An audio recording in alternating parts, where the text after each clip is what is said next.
Hey guys, welcome to the Hollywood Raw YouTube page. Make sure you drop a comment, like, subscribe, do all the fun things. follow everything. We're here to entertain you guys. What are you waiting for? Hurry up, let's go. Enjoy.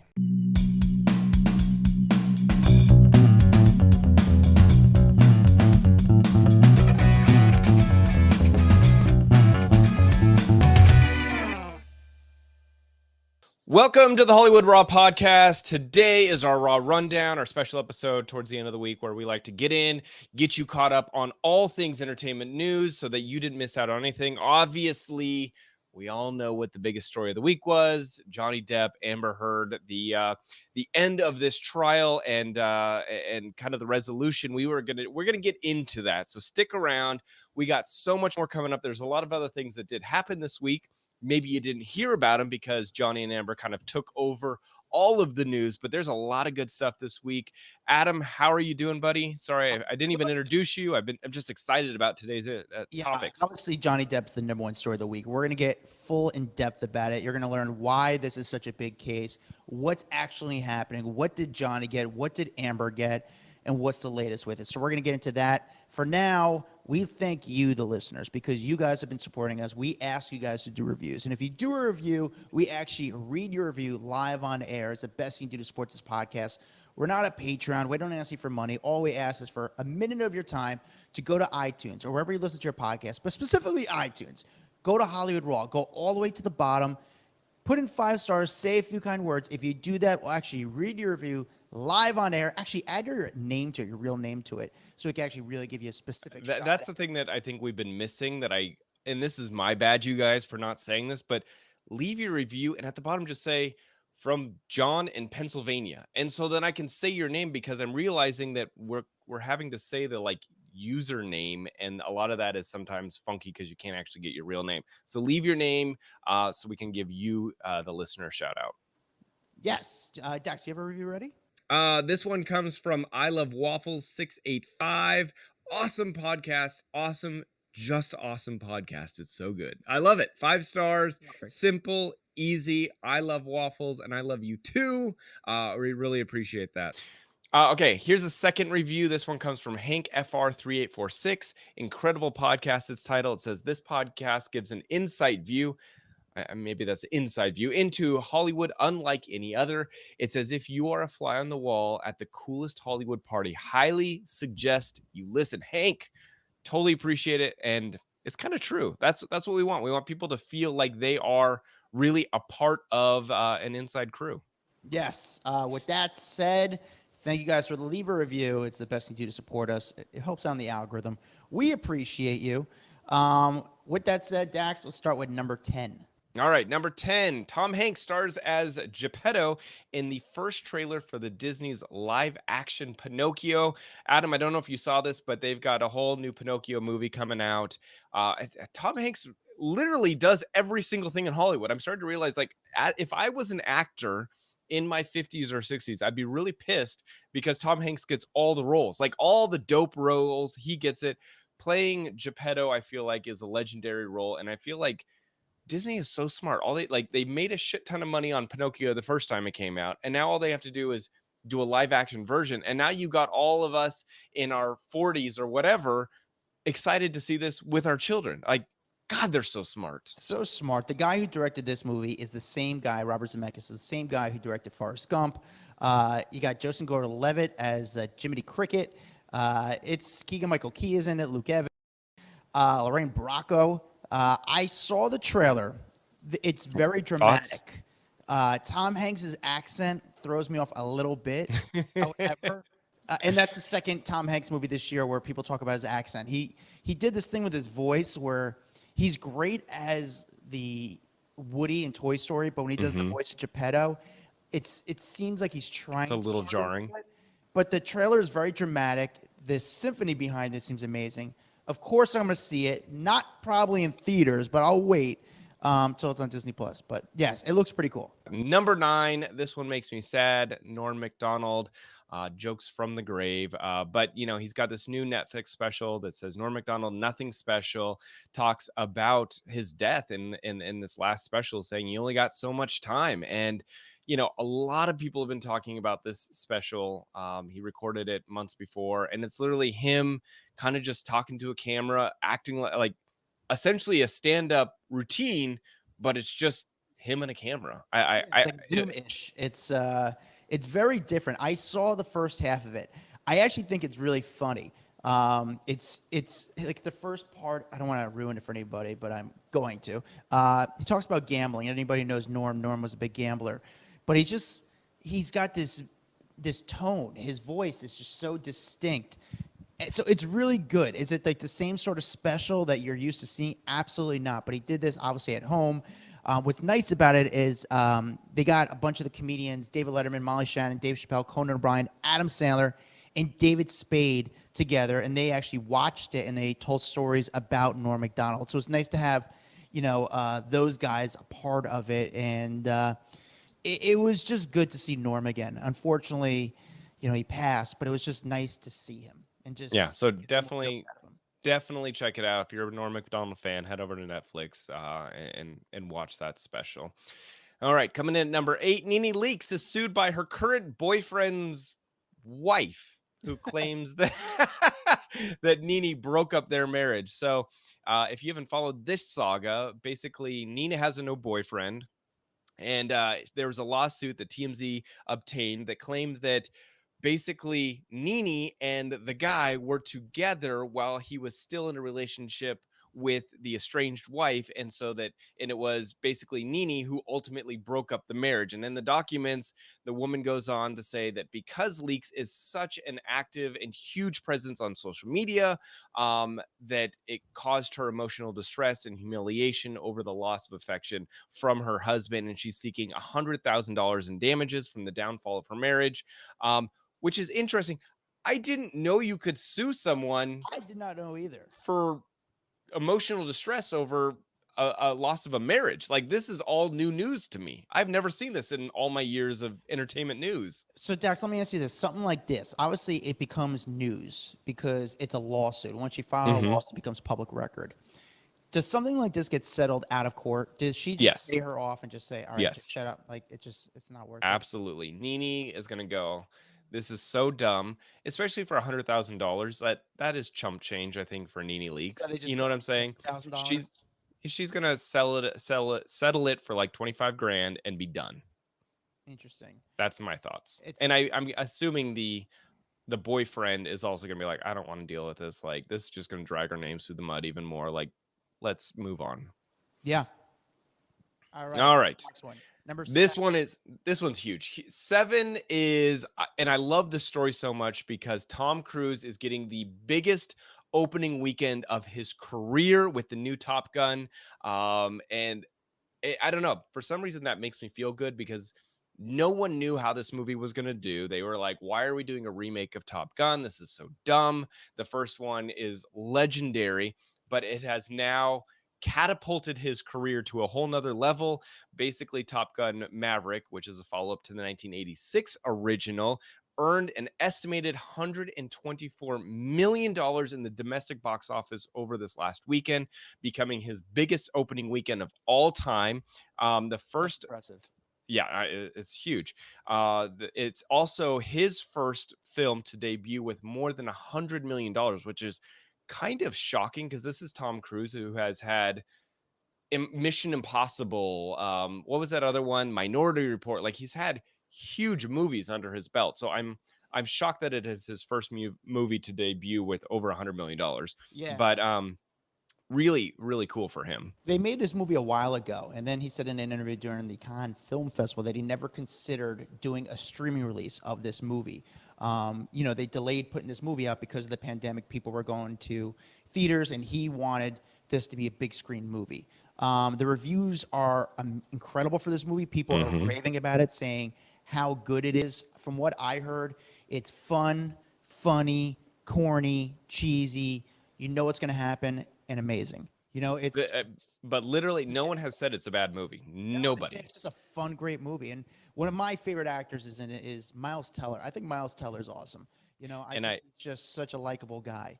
in going to your comment about Tom wanting this to be in theaters, um, yeah, I don't want to kill this for people, but he Yeah. does. I What don't is think it? this is killing it for people, Okay. but he does.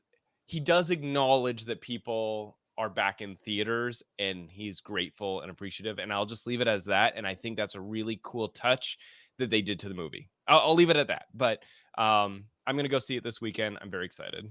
Very cool. All right, number 6. Number 6, our friends Heidi and Spencer are expecting baby number 2 after a lot of fertility issues. They opened up to Us Weekly saying that they couldn't be more excited. And basically, Heidi said, I don't know who's most excited, myself, Gunnar, or Spencer. They just felt like something was missing in their life. And, they've kind of been on this roller coaster of fertility for quite some time. So I love them. I love Spencer so much, and I'm excited that they've got what they want, and that's baby number 2 on the way. Congrats on them. They seem like great parents. You see them a lot with their kid, and I think number 2, they've been trying Like, for a hate long time. hate them all you want. They are two of the kindest people, and So I'm kind. genuinely excited for them. Like, call them publicity whores or whatever you want. They're really good people, though. Yeah.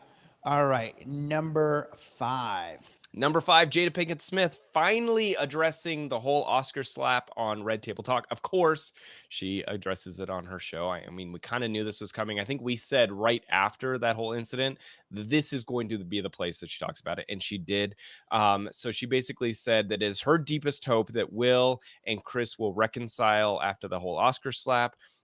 Basically saying these are two very intelligent, capable men and have the opportunity to heal, talk this out, and reconcile. And she said, in the state of the world today, we need them to. So, it wasn't like it was this huge moment, but nevertheless, she did acknowledge it and finally talking about it. And listen, Chris Rock and Will Smith at the end of the day have been friends for years and years and years. Chris and Jada have been friends for years and years. They'll be fine. They'll figure it out. And you know what? When Chris and Will like show up and do an event together, it'll be the biggest thing on the planet. Oh yeah, it'll be huge. She had to eventually address it. She acknowledged it, but she didn't really address it. There's so much substance to it, to exactly what went down, to what ticked Will so much, to what was it like after. So she acknowledged it, but she didn't address it. I wish she would address it, and hopefully, we hear something about that soon. All right, number 4. Number 4, Prince Harry and Meghan Markle spotted chatting with a bunch of family members at this platinum jubilee. So I'm not 100% What what is the Jubilee? like is the jubilee just her birthday? That's what it I don't sounds like. I don't really get, like, I know the jubilee is big over there, but I don't understand like the full, like, is it just a birthday celebration or what? I don't know. But anyway, there was the a bunch of family obviously gets together to celebrate the Queen. And the thing obviously everyone's talking about is Prince Harry and Meghan were there in London to celebrate the Queen, because we do know Prince Harry and the Queen still get along very well. He's talked about that he's still got a great relationship with grandma, even though he may not have the best relationship with his brother and his dad. We did see photos that came out of them talking to the Queen's cousin, Prince Edward, the Duke of Kent. We saw him also giggling with the Queen's great granddaughters, Savannah Phillips, who is 11, and Isa Phillips, who's 10, and a couple other little ones. But to me, seeing them happy and smiley inside the palace and interacting with people, I think that's a good sign, right? You would think that's a good sign. It is a very nice thing that they actually did show up. Markelle and Harry were not invited to the photo op as they're no longer working royals. But to me, he's always Prince Harry. No matter what he does, he will always be Prince Harry. Always With Prince that Harry. said, And we've said that before, like, do what you want, but at the end of the day, these two are still royal here in the US, even if they aren't invited to do the big photo. exactly. But here's my question. Prince Harry and Meghan Markle, they have to fly from California over to the United Kingdom. Do they fly private? And No, if they I don't fly think so. private, who pays for that? So you think they're flying commercial? But that would be really hard for them to fly commercial, wouldn't it? I We mean, would have seen photos. exactly. You would have seen that. I don't know how they get commercial, or they are able to go through customs and nobody sees them. I mean, but That'd be like $150,000 trip over there. yeah, I don't know how We it learned works. that the other However, let's day. do this. I know at whatever you fly American in LA, you could go to this little thing where nobody sees you. It's like a private terminal, and then basically you get driven in a car to the plane, and then you board like the top of the plane with like from downstairs from like. But then again, I still say you think you would have seen a social media photo come out of them on the flight headed to London. Like they're too famous to just slip in unnoticed by anyone. Yeah, I don't know. I'm very curious how that worked out. Okay, with that said, just my conspiracy stuff and just my curiosity. Number 3. Number 3, LeBron James, officially a billionaire. He has now joined the 3 Comma Club. This was reported by Forbes, and he is now one of 3, Michael Jordan, Kobe Bryant, to enter of basketball players, at least, to enter the 3 Comma Club. This is a huge deal. He's got a lot of businesses, so it's not just basketball, obviously, that's making him a billionaire. He has, let's see, let's go down the list of all the things that he has. So he's made more than $387 million on the court. However, the majority of his money is coming from outside deals. His Spring Hill Entertainment is worth about $300 million. His stake in Fenway Sports Group is another $9 million. His 10% stake in Blaze Pizza has blown up to around $30 million. So all of this combined makes LeBron James a billionaire. Does that change like your thoughts on him or the way he plays? I mean, I don't think he'll still be competitive and stuff, but he's still a billionaire. How does it change his life? No, I think everyone wants to be billionaire at the end of the day. I think he just finally is there, but I don't think that's going to slow him down from how he's playing on the court or any of the outside deals. I think it just gives him more clout. He also has a lifetime deal with Nike, which they've said would be $1 billion deal for decades to come. So just that alone, essentially, his Nike deal would make him $1 billion. Good for him, I guess. LeBron, he's an interesting dude. Congrats, LeBron, you're a billionaire. Just let me know if you get text me or DM me if you know if you're gonna do it over or under 28 points a game, so I know what to do. So I can start betting, making some money. Number 2. Number 2, Kim Kardashian says she would eat poop daily if it made her look younger. So Kim admitted that she would eat shit as long as it kept her young. She says she'll try anything. And this is in an interview she told the New York Times, who published it on Wednesday. She said, if you told me that I literally had to eat poop every single day and I would look younger, I might, she's joked. And obviously, the second she says something like this, the internet's going to go crazy. Exactly. And trolls are going to flood, but I kind of like her honesty sometimes, there's a lot of people that would eat shit daily if they knew that it was going to make them look young and vibrant and all this. People are spending millions of dollars to alter their body parts and dyes and all this kind of stuff. So I think a lot of people would eat shit on a daily basis. Exactly. I don't blame her for saying that. And I agree with her because I would probably do the same thing. But I know a lot of other people would definitely do that. However, it's sad that trolls jump on this stupid line that she said that meant nothing, and then they try to make fun about this. The internet is just trying to make jokes about her eating poop, and it's just dumb. I want a show of hands. I'm trying to stay young. I want a show of hands of people that said they wouldn't eat it. Like if it really could keep you young and vibrant and looking amazing, half the women in LA would raise their hands and say, "Yep, I would do it too." I would eat poop for health insurance, dude. I would eat poop to keep my rockin' hair going for all those years and not lose it. Come on. I would eat poop just to not do co-pays every time I get a physical.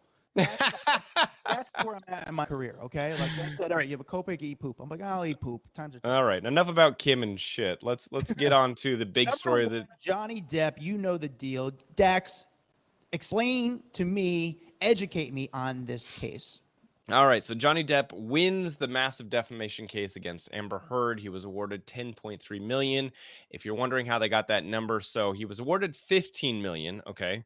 10 of it was compensatory damages and $5 million for punitive damages. However, in Virginia, punitive damages are capped at $350. So Depp ends up walking away with actually $10.35 in total. And then if you remember, Heard had countersued for $100 million, claiming that Depp's attorney, Adam Waldman, while acting on behalf of Johnny, made defamatory comments about her. So she sued for the three specific statements. I'm not going to read those out, but you can Google them if you'd like. She was awarded $2 million in compensatory. I can't say that word. Compensatory.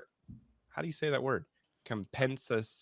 Just believe in it. compensatory damages and received no money for punitive. So her $100 million lawsuit she filed, she walked away with 2. And the $50 million lawsuit that he filed, he walked away with 10. So clearly he was the big winner at the end of the day. And I think more so winning money because neither of them, well, she might actually need some money at this point because I don't know if she's going to get her role cut from Aquaman too. But I think at the end of the day, Johnny walks away kind of clearing his record and all of this. And now I think it opens doors for movies and all kinds of other things to come back into his life because he was essentially kind of cast out. Disney fired him from Pirates of the Caribbean 5. And you get this kind of cloud over you and now no one wants to work with you. And I think that's kind of cleared. So let me ask you this, Dax. First of all, besides just him trying to clear his name, why is this such an important case? Why was this such an important win for just Johnny and society? Or I don't want to say society, but just for Johnny, because you see a lot of So people for Johnny. I'm gonna give you my perspective, and I'm not saying it's right. I'm not saying it's wrong, but I would say there is a lot to be said about abuse. And listen, at the end of the day, these two people I think are crazy, right? Like this does not give Johnny a pass. I think both of them did wild shit during this marriage. Both of them were oil and water together. I do think that there is something to be said about abuse and that men also get abused in relationships. And I feel that throughout this, she tried to play that as who is going to believe you at the end of the day that you're a big man and that you're getting abused by a woman. And I think it opens up the topic of yes, men can be abused too. And maybe he had some verbal abuse, but he didn't touch her. You know what I'm saying? And I think that's where she got in trouble is she laid hands on him, which took him down a different path and it made her look like a big liar. And I'm not saying there wasn't verbal or mental or abuse going back and forth between the two of these that didn't really, dive into, but I think that he played his cards right in a lot of ways, and that was having this hearing televised, and it really played in his favor. So what was Washington Post involvement with this? And is Washington Post, are they going to be, what happens to them? Because they, I don't think there's anything, I don't know if there's necessarily stuff that happens to them because it was her op-ed. Even though it was in the Washington Post, it's back onto her. She was the one that portrayed herself as a sexual violence victim and really made it all about herself. And so I don't think that the Washington Post, I don't think anything happens to them. It was her story in their article, in their publication. Interesting. I have a feeling, here's my thing. Johnny did, I guess, sort of win the defamation case. However, in the story, there's really no winners. No. Johnny Depp obviously had to reveal a lot of things about him to clear his name that are embarrassing, that are unfortunate. He's also a parent, so same thing with Amber. Amber's a parent as well. And yes, I mean, listen, according to the courts, I guess maybe she told some fibs. She lied a little bit, but it sucks overall for everyone. Johnny, and so here's the thing is, Dax, Amber, is she going to be able to pay this money that she owes Johnny? Like, what if there's no money there? What happens? Is Amber? No, I don't think she's going to be able to pay him $10 million. So what is the situation? Well, listen, there's still more to come. There's still another hearing that they have to go back. And I think it'll kind of sift through a lot of this. She doesn't have that money. And at the end of the day, I don't think Johnny wants the money. You know what I'm saying? Like, I don't think he's ever going to go after her and say, please give me this money. I think this was to clear his name and it did exactly what he wants. Him being able to act in movies and him being able to clear his name in the court of public opinion is worth more than $10 million to him. So it's not about collecting it. And I think if he tries to collect it, I think he's just doing it out of vengeance at that point. I think he got what he wanted. I think that, we didn't get to see his reaction because he obviously wasn't in court on that day. I know it sucked. But I'm assuming he was jumping up and down and going, cool, Disney, try to call me again now. Let's talk. And again, he may go, fuck Disney, because I don't want, they didn't stick by me when I needed them. And so I don't need another Pirates movie. I'm going to go find something else. Who knows? People might think, oh, he's back. He wins the respect to his name that he's not an abuser. And that's right. He's not an abuser now, according to, this lawsuit. Listen, I don't know if anybody's, there's his side, there's her side, and then there's the truth. So, but can you admit that these two had a very wild relationship? Oh, and it's insane. I'm going to say that there was probably a lot of things back and forth between the two of them that probably weren't kosher. I don't think they walk away like, oh, they both look great from this relationship. I think he did a lot of crap in that relationship. Again, maybe he didn't lay hands on her, but I think it was not a healthy relationship whatsoever. But putting your hands on getting physical is a whole different situation.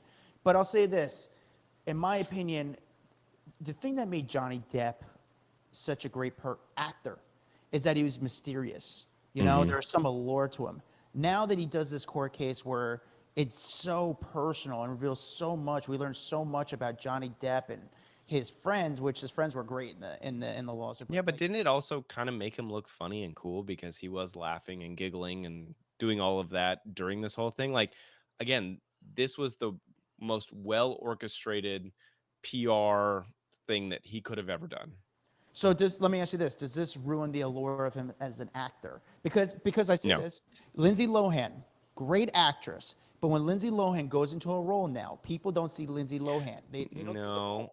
I disagree, because Lindsay Lohan, a lot of her troubles, she would bring them onto the set with her. She would show up late. She would show up, not at her best. Her performances would suffer because of Lindsay Lohan. With Johnny Depp's gone through a lot of crap through his years, but always he gets to set and he's professional and he knows his lines and he makes, billion-dollar movies. So I think there's a difference there. Same with Robert Downey Jr. He had a lot of crap, but the second he got kind of clean and back on, he comes with 110% onto his movie sets, and you forget about whatever happened in his personal life. All right. Well, listen, I hope you guys got some information, got some knowledge out of this Johnny Depp case. Excited to see what his first role is that he gets offered now that this is behind him. Thank you guys for listening to the top 10 stories of the week. Make sure you guys leave a review. Go to iTunes, put in Hollywood Raw, go to the bottom, put 5 stars, say a few kind words. When you do that, we'll actually read your review live on air. Follow us. We're on TikTok, Instagram, Facebook, Instagram. Oh, we're on TikTok twice. Rub it on, man. We got tons of good content out there. We have a video portion of this podcast on YouTube you can check out. Follow me at Adam Glyn, Glyn. Follow Dax Holt at DAXHOLT. Oh, and one last thing. If you guys have any awkward celeb run-ins, email me, dax@hollywoodraw.com. I'd love to hear any of your awkward celebrity run-ins. We're going to do an episode coming up. And if you have one where you look like a jackass, where they look silly, where you saw someone fall down, please email me, dax@hollywoodraw.com. You heard that, dax@hollywoodraw.com. Thank you guys for listening. We'll see you guys next week. What's up, guys? If you liked that video, there's plenty more that came from. Make sure you like, subscribe, hit the bell so we can just feed you all the goodness daily. Hurry up. Come on, let's go.